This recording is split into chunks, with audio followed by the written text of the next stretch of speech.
Jerere kubukede TV2 kasita ewera emukitundu manya nti fe tuba tuguse ne podium yaffe ey'olugambo nkubuuzaako muganda wange ne nkugamba ogamba otya olunaku olusoose nga lockdown bagiizinzeemu ekibuga Kampala gwe okirabye otya ogamba otya wonna wosinzira okubanga otulaba n'ennyongera okwebaza baganda bange abali mu kusiiba sitati nti mugamba mutya banne tetwerabira omanyi bannayuganda twerabira nnyo tujjukira okunaaba engalo nga batugamba mu mpatanya okumala sekendi za 20 covid gyali muve muganda amasanyu ge mulimu olwaleero tuli ne Martin Ndicho tugenda kulukuwa lwonna nga we lubaddewo Martin ogamba otya andi bulungi nnyo nkulabidde ekibuga leero naku lwaleero kiwuumye bw'oyita mu kikuubo social distancing simanyi mu butuufu ne tulimu Katonda yekka yamanyi ekitukolera era tusaba Katonda kati nnyo nkwena ensonga muganda wange nkwegayiridde immune system yo egenda kweyimirira nnyo wadde waka fuba nnyo okulaba nga enniimu ezo omubisi obutungulu cumu obwo muganda wange ebivaavava ebyo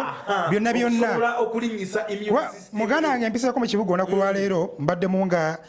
mpitayita mu bitundu ebyenjawulo naye kibadde mu kikuubo enkola eri ya fast otanviira simanyi kukola ki ebina byonna ebyo nga yeri mu kikuubo abantu bakwatiridde ate tolina gwogenda kugaana kuyingira kikuubo kubanga buli omu agenze kweyiiya bangi bazze ne bakonkomalira ku maduuka kuba badde banyi tebana abakiza okukola naye nga akedi tezinatandika kukola ate nga zezisinga wakati mu kibuga so bangi basazewo ne bagamba nedda sijja kuddayo bali batuganya okukola naye olunaku olwaleero kangole ku magulu abala wedda beegomba bimuli bya kesise byesimbye amakubo engeri bagakozeemu so ebadde mu kibuga embeera yeeyo bantu kwegomba nakusiima kesise omulimu gwekoze njagala tutandike mangu ku speedi ya iriri ne muganda wange Martin Ndicho Martin olwaleero giweze emyaka 3 bukyanga musajja mukulu UN w'abantu UN official w'abantu Ivan Don atuva ku maaso mu butuufu ate olunaku olwaleero ndi musaale nnyo nti gwe omu eyali kuba kyaliire bannamawulire b'enfanfe by the way yali yagunkwasa ogwo nga nze PR manager we wane Uganda era omulimu nakukolera ddala bulungi mu butuufu tetusinza kugamba nti nno tetwanyolwa oba Katonda yatukuba omuggo gwali munene nnyo Ivan Ssemwanga the Don ku myaka emito gye yagenderako omusajja yali akyamula Kampala Desemba ogiraba etuuka buli omu yeebuuza tuli mu January omu Desemba tewalingi avuddeyo n'asosonkoleza bannayuganda awandiise ekiwandiiko kinene nnyo ekiwandiiko kya Zali nkisomyemu n'atugamba nti bannaye UN official w'abantu kasita wava ku ki obulamu tebuddangamu competition we wagireko ekyali era sayimo tebujja kuddamu kuba bwe bumu ligankubuli Ivan Ssemwanga alina ekintu kye yaleeta mu Kampala muno mu nsika y'abakyakaze eno gye tuli mu life ey'obubagabaga bwa Desemba kati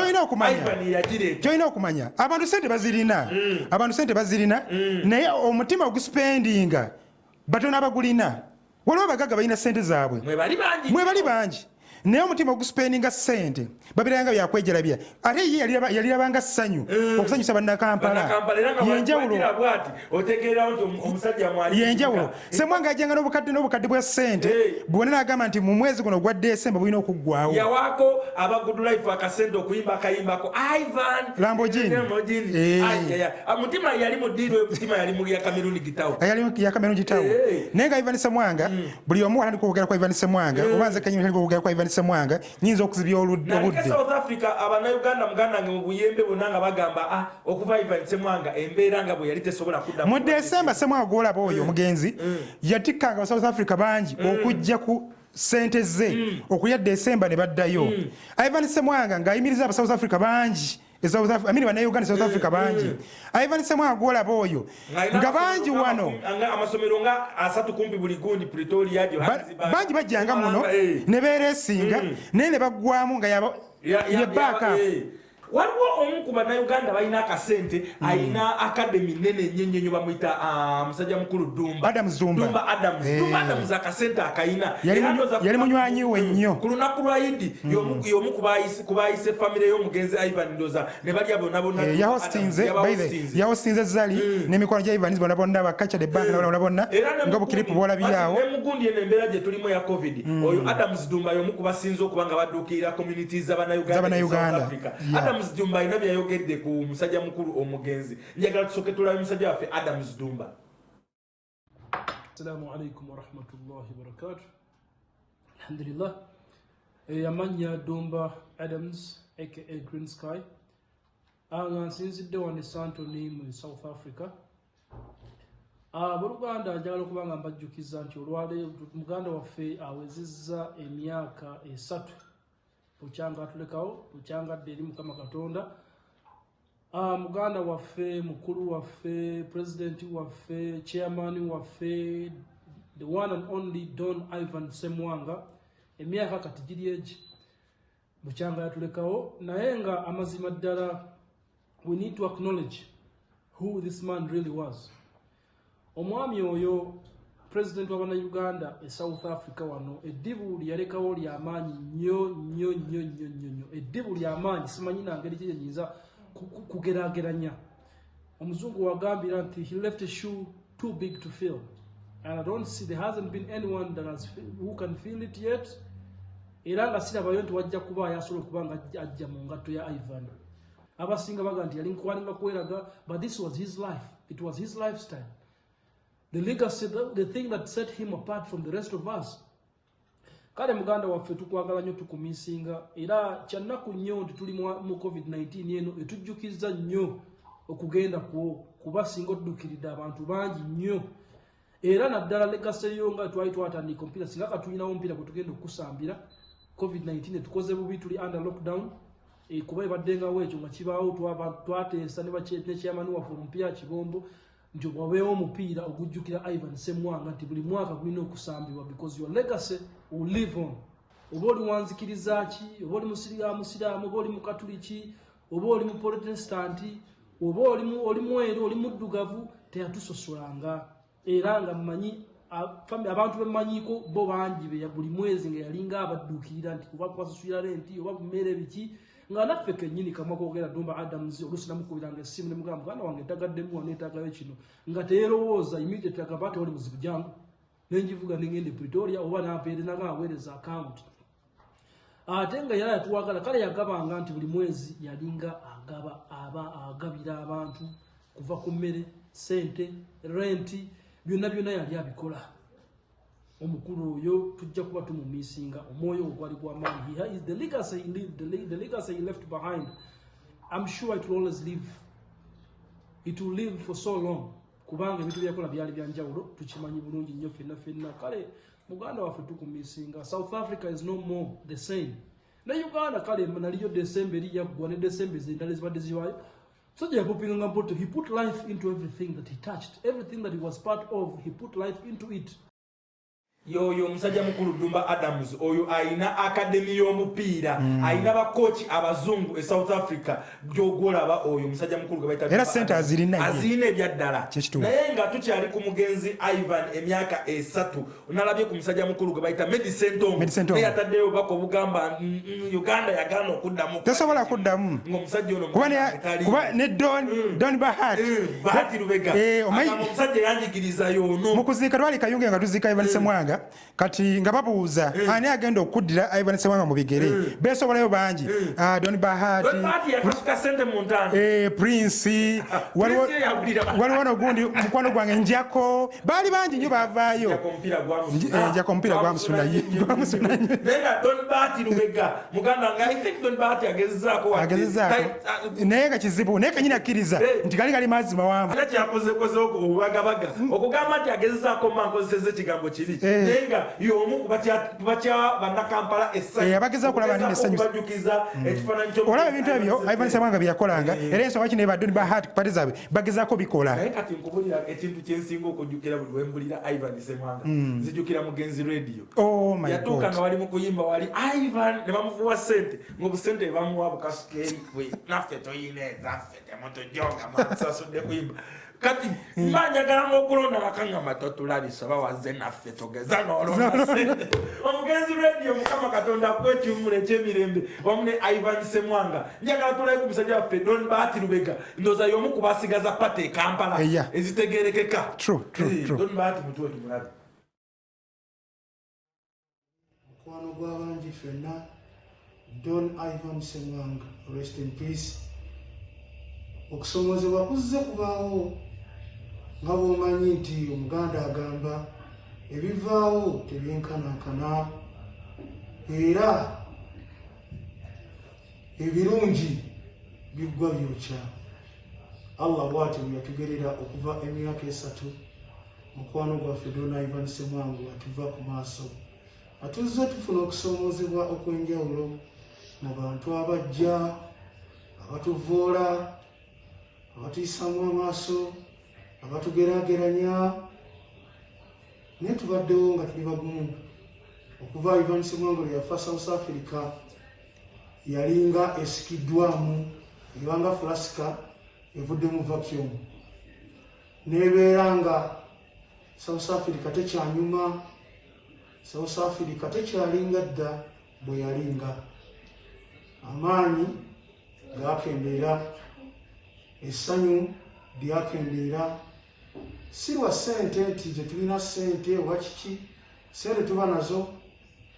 naye essanyu lyakendeera okuva lwe twafuna ekikangabwa ekyo ekya Ivan Ssemwanga. Naye tubaddewo nga tuli bagumu. Okuva Ivan Ssemwanga lwe yafa South Africa yalinga esikiddwamu ebanga fulasika evudde mu vacuum nebeera nga South Africa tekyanyuma, South Africa tekyalinga dda bwe yalinga. Amaanyi gakendeera, essanyu lyakendeera, si lwa ssente nti tetulina ssente oba kiki, ssente tuba nazo, naye essanyu lyakendeera okuva lwe twafuna ekikangabwa ekyo ekya Ivan Ssemwanga. Okutyobolebwa, okuyisibwamu amaaso kisusse nnyo era kigenze nnyo wala. Nga tugeraageranyizibwa tukola ki? Batukompeyalinga. Naye alhamdulillah wetuli, Mungu amuwe ekiwumulo eky'emirembe. ati mnyo msajja baita Don Bahat yomu kubasigaza okukola obubaga muganda nge mu kibuga Kampala wewawa akasembayo kalimwe ensawa akabadika ensawo but I think kyekisinga akabadi bulaka teyatabula ku endi naye omukulu Ivan Ssemwanga bangamba amasomero yasigazaawo limuso fe South Africa property yene yagundi gye bantu gamba nge ya Pinto storage omusika bamuteekako ne bakwate yajja kuolo esa yona bamusuubira muzeyi Lwinda amusuubira okujja officially bamutuuze ko batuuze kifaananyi embeera yaliwo still Zali ne family okutonotono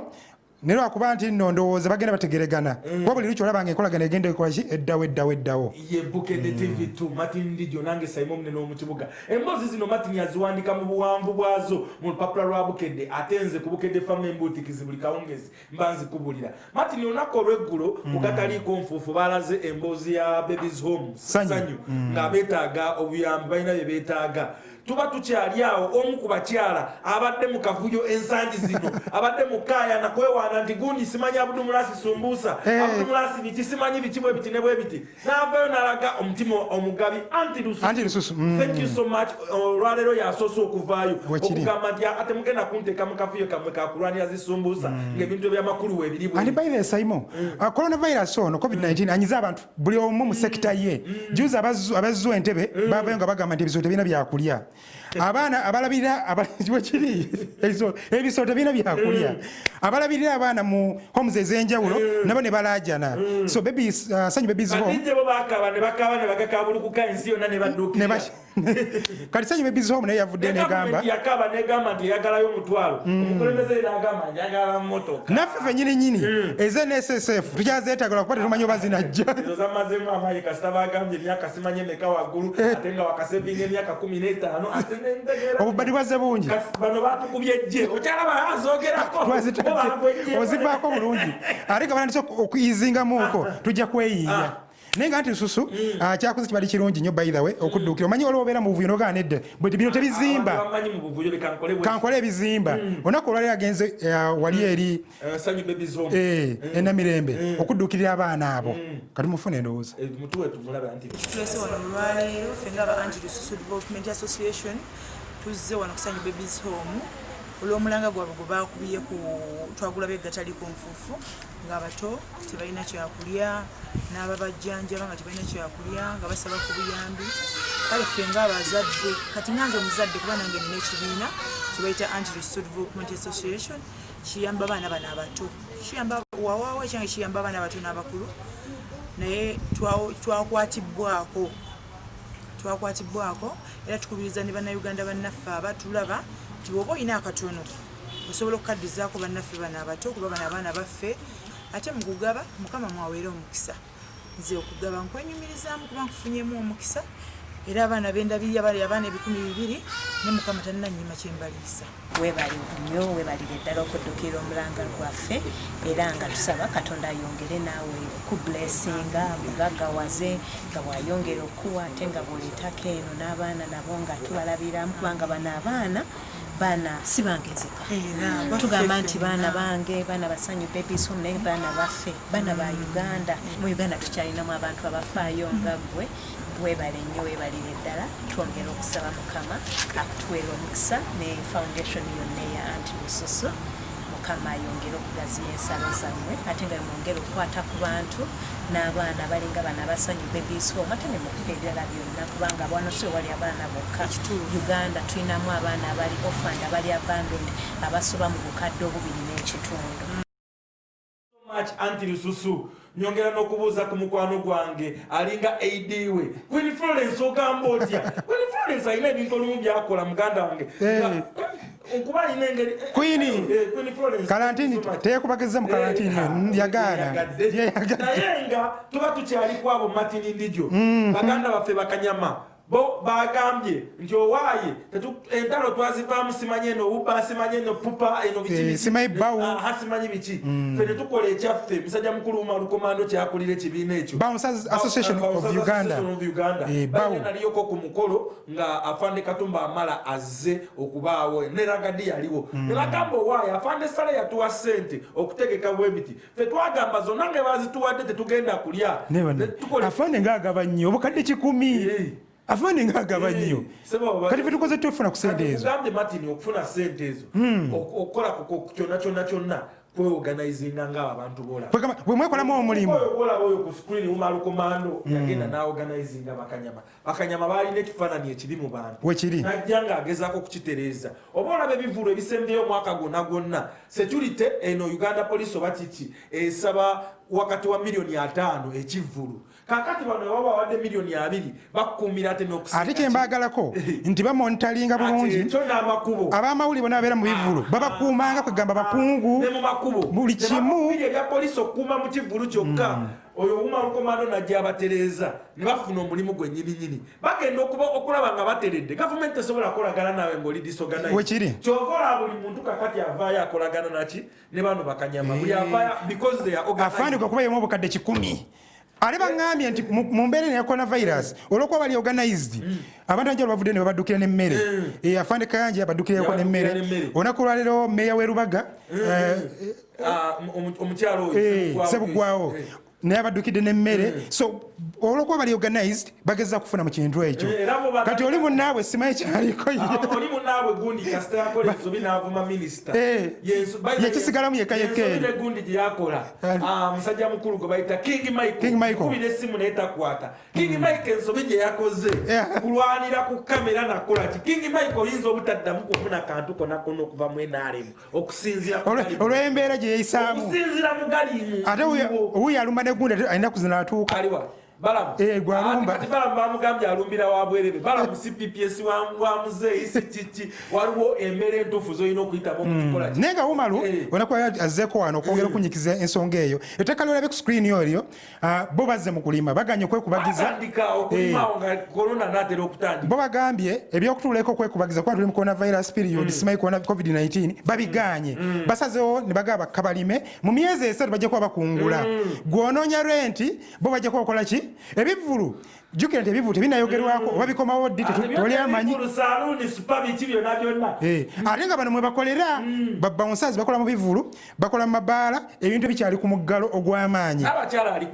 n'abakyala bagezao kumujjanjaba bambi naye akyalumizibwa eyafuna accident ng'agezao kuddukirira banne n'abakyala waabwe so Wumalu alinyonyodde ku mbeera eno ne lwaki basaze okukola kino amanya gange mpitibwa Wumalu Bulega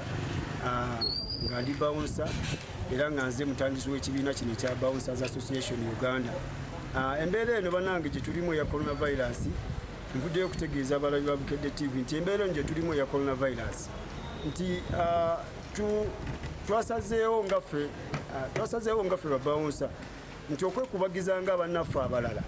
nti ffe katugende mu nnimiro tutandike okulima olw'ensonga nti amabaala gaffe night club n'ebizimbe kwe tubadde tukola tuyinza okuba nga ate ffe tugenda okusembayo ffe twasazeewo nti katugende mu nnimiro tutandike okulima nga babawunsa ate jiimu tezinnaggulwa katugende mu nnimiro tutandike okulima ti ettaka lyaffe Genosale yatuwaayo koko sente milioni 10 nga tulonkinga association yaffe netufisaako milioni nga netufisako sente ezagula ettaka netugula ettaka lyaffe kachiri eka 3.5 mugenda kulima kino twasazeewo nti ebirimwa bingi kuba kati eka 3 tugenda kusalamu ekemu tulimeko ennyaanya ekemu tusimbeko obumonde ekemu tulimeko lumonde ono omuganda so kakati twasazeewo nti ebintu bye tugenda okulima byangu okutuuka nga mu gw'omwenda tujja kuba enjala tufumanfume nga tetukyaka abanjala yemmere mwafunye ku mmere gye bagaba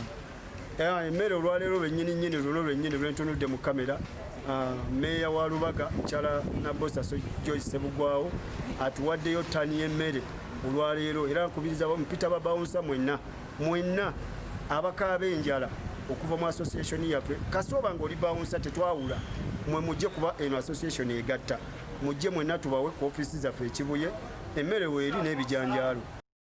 Thank you so much musajja mukulu gwe bayita Umaru kati n'abantu abalala mwenna bamakanika baani mwetaaga okukopera ku basajja baffe abo tubeerawo wano buli ssaawa emu kitundu paka ssaawa 2 programu yaffe eddibwamu ssaawa 3 ez'okumakya twongera okwebaza baganda baffe abateekamu obwesigwa abali ku online baganda baffe abali Abu Dhabi abali Doha bakyali baffe abali Schengen bakyali baffe abali South Africa mwenna tubaagala nnyo kannebaze ne ambassador waffe Nansana mukulu Abu batuusa abeerayo nnyo saidi eyo Nansana eyo olunaku olw'Essande waliwo omukyala yagende wa Pastor Wilson Bugende n'amugamba Pastor nze bango ba mu nnyumba renti n'ekyokulya siina n'abaana Pastor yavuddeyo n'amugamba nti ngenda kukuyamba emmere agenda gimuwa ekintu ekyenjawulo kyakoze covid ono lwakuba nti nno omukyala we yagendeddeyo nga Pastor alina olukala lw'abantu bangi nnyo abayetaaga obuyambi so yamugambye emmere agenda mukwatirako n'ekyarendi anonye omulala omukyala bambi n'alajanira mama Fiina njagala tusiibula abantu tubalekere omukyala olwo tukwatagana olunaku olw'enkya from me ne bonna betukoze nabo musajja mukulu Ivan Kimura mwenna ne producer Mutolo kajambo vira wanonovule kaulengwa zone Pastor Bugende nalajanira ku TV oluvannyuma lw'okumala ebbanga nga sikola nga banziba ngansaba kuyambibwa nga nyina abantu 12 bensuza bazzukulu bange n'abaana bange nga nembanga tebalina kyakulya nga n'ennyumba emmanja nga ntuuse mu kunyigirizibwa kw'amaanyi nga sirina kyenyiza kuyambibwa emmanja milioni 2.10 gy'emyezi 7 kuva kwa 11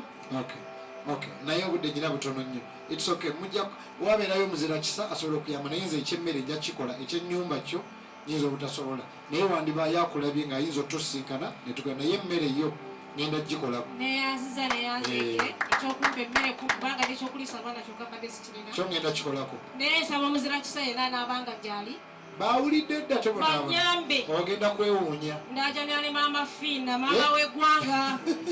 mama Fiina mama waffe tulina mu saavisi tunakuzza nno sooka owulirize bwe tukugamba okay emmere eggwawo naye omukisa teguggwawo mukama akuwa omukisa mu linnya erya Yesu Kristo Omunnazaaleesi mama Fiina awulidde naaba muzibu buzibu kaakati obutawulira